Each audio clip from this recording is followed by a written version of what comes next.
যদি আইন রক্ষকই আইন ভাঙে, তবে সাধারণ মানুষের আশ্রয় কোথায়? এই প্রশ্নটি ঘুরে বেড়াচ্ছিল শ্যামপুর নামের ছোট্ট শহরটির সাধারণ মানুষের মনে, যেখানে সকালবেলা সূর্য ওঠার সঙ্গে সঙ্গে দোকানপাট খোলে, মানুষজন ব্যস্ত হয়ে পড়ে রোজকার জীবন সংগ্রামে। কিন্তু সেই ব্যস্ততা আর সংগ্রামের মাঝেও অনেকেই প্রতিদিন আতঙ্কে থাকত, কারণ তাদের শহরে ছিলেন একজন পুলিশ অফিসার, সাইদুল ইসলাম। বয়স প্রায় ৩৫, দেহে ছিল রাজসিক চেহারা, মুখে সর্বক্ষণ একটি কঠোর ভাব। অনেকেই তাকে প্রথম সৎ ও কর্তব্যপরায়ণ ভেবেছিল, কিন্তু অল্প দিনেই তার প্রকৃত চেহারা প্রকাশ পেতে শুরু করে। সে নিয়মিত বাজারে যেত, ফল, সবজি, মাংস, এমনকি বিভিন্ন মুদির সামগ্রী তুলে নিত, কিন্তু একটি বারের জন্যও টাকা দিত না। দোকানদাররা টাকা চাইলে তার চোখ রাঙানো শুরু হতো। তার বিখ্যাত কথা ছিল, তুমি কি জানো আমি কে? এই একটি বাক্যে অনেক দোকানদার কেঁপে উঠত, কারণ সবাই জানত সে চাইলে তাদের দোকান উঠে যেতে পারে, থানায় তুলে নিয়ে যেতে পারে, কিংবা কোনো মিথ্যা মামলায় ফাঁসিয়ে যেতে পারে। এই রকম একের পর এক ঘটনায় বাজারের পরিবেশ ভারী হয়ে উঠেছিল। কেউ সাহস করে প্রতিবাদ করত না। এমনকি যারা নতুন দোকান দিয়েছে তারাও অল্প দিনেই বিষয়টি বুঝে নিত এবং মেনে নিতে বাধ্য হতো। শহরের প্রশাসনও বিষয়টি জেনেও চুপ ছিল, কারণ সাইদুল একজন রাজনৈতিক নেতার ঘনিষ্ঠ বলে পরিচিত ছিল। কিন্তু একদিন একজন প্রবীণ ফল ব্যবসায়ী হাবিবুর রহমান, যিনি শহরের প্রায় ৩০ বছর ধরে ব্যবসা করছেন, তার সীমা ছাড়িয়ে যায় যখন সাইদুল তার দোকান থেকে প্রায় ২,০০০ টাকার ফল নিয়ে যায় এবং টাকাটা চাইলে হাবিবুরকে প্রকাশ্যে হুমকি দেয়। তখন তিনি সিদ্ধান্ত নেন, এবার তিনি চুপ থাকবেন না। তিনি শহরের পুলিশ সুপার এসপি জহিরুল আলমের কাছে যান, একজন সৎ ও বিচক্ষণ অফিসার, যিনি অপরাধ ও দুর্নীতির বিরুদ্ধে দৃঢ় অবস্থানে বিশ্বাসী। এসপি সাহেব বিষয়টি মনোযোগ দিয়ে শোনেন এবং বুঝতে পারেন অভিযোগের পেছনে যথেষ্ট সত্যতা রয়েছে। সরাসরি ব্যবস্থা নিলে হয়তো প্রভাবশালীরা বাধা দেবে, তাই তিনি বেছে নেন কৌশলী একটি পথ।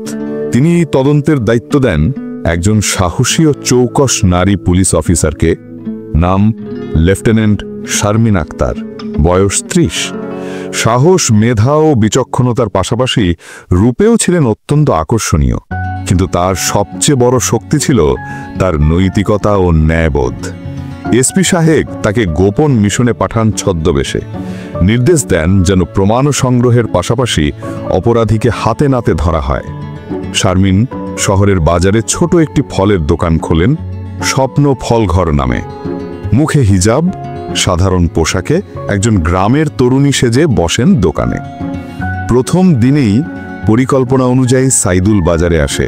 তার চোখ পড়ে নতুন দোকানে এবং যথারীতি সে কলা, আপেল, আঙুর সহ নানা ফল বেছে নেয়। দাম হয় প্রায় ২২০ টাকা।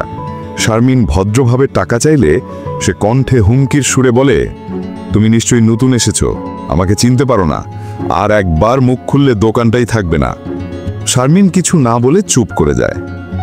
দ্বিতীয় দিন আবার একই ঘটনা ঘটে। দিস টাইম ফলের দাম হয় ৩৫০ টাকা।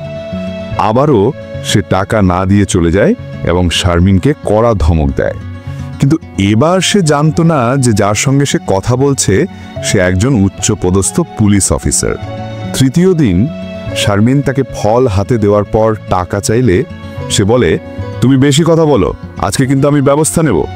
তখনই শারমিন হিজাব সরিয়ে নিজের আইডি কার্ড বের করেন এবং দৃপ্ত কণ্ঠে বলেন, আমি lieutenant Sharmin Akhter, special investigation unit.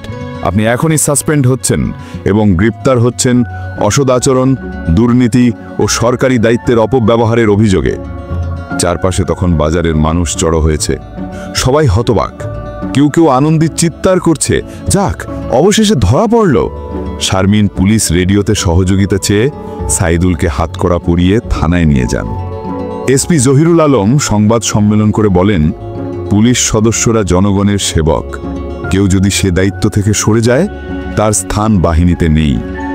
এরপর তদন্তে আরও ১৭টি অভিযোগ পাওয়া যায় সাইদুলের বিরুদ্ধে এবং দ্রুত বিচার ট্রাইব্যুনালে তাকে ৩ বছরের জেল এবং চাকরি থেকে স্থায়ীভাবে বরখাস্ত করা হয়। শ্যামপুর শহর আবার ফিরে পায় শান্তি। বাজারের দোকানিরা হাসি মুখে ব্যবসা চালায়, কেউ ভয় পায় না। শহরের মানুষ এখন লেফটেন্যান্ট শারমিন আক্তারকে গর্বের চোখে দেখে। তিনি হয়ে উঠেছেন শহরের নায়িকা। তার ছবি ছাপা হয় পত্রিকায়, তার সাহসিকতা নিয়ে তৈরি হয় প্রতিবেদন। জাতীয় পর্যায়ে তিনি শ্রেষ্ঠ নারী অফিসার সম্মাননার লাভ করেন। এই গল্প আমাদের শিখিয়ে দেয়, ন্যায়ের পথে যদি কেউ একবার দৃঢ়ভাবে দাঁড়ায়, তবে কোনো অন্যায়ই স্থায়ী হতে পারে না।